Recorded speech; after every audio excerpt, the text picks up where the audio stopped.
अस्सलाम वालेकुम वरहमतुल्लाहि वबरकातुहू। जिंदगियां बीत गई और कलम टूट गए, जिंदगियां बीत गई और कलम टूट गए, तेरे एक औसाफ का बाग भी पूरा ना हुआ। कायनात में सबसे आला वरफा हुजूर अकरम सल्लल्लाहु अलैहि वसल्लम की ज़ात अक़दस के औसाफ़े हमीदा अखलाक़े हुस्ना के बारे में कुछ लिखते या बोलते वक्त न सिर्फ तमतमा का एहसास होता है, बल्कि ऐसी ज़ुबान व कलम कहाँ से लाए जो आपके औसाफ बयान करने का हक अदा कर सके।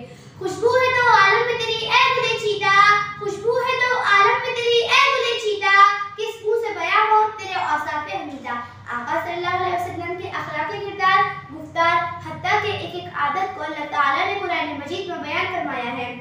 इसलिए कुरान मजीद सीरत मुतहरा के बारे में इरशाद फरमाता है, लक़द कान लकुम फी रसूलिल्लाहि उस्वतुन हसना।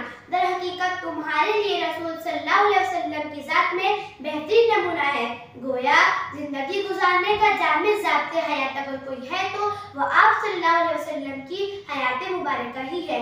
अल्लाह ताला ने कायनात में ना आप जैसा काबिल इंसान बनाया है और न बनाएगा।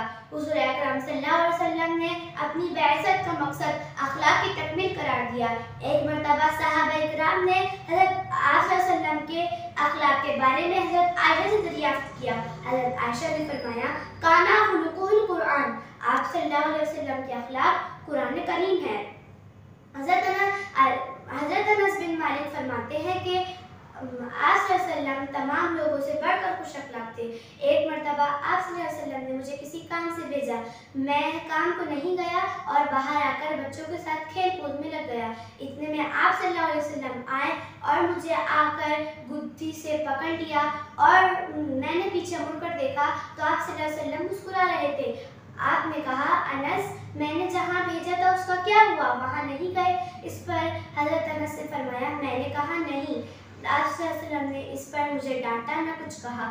आखिर में अल्लाह ताला से दुआ है कि अल्लाह ताला हम सबको अच्छे अखलाक रखने वाले बनाए। आमीन। अस्सलाम वालेकुम वरहमतुल्लाहि वबरकातुहू।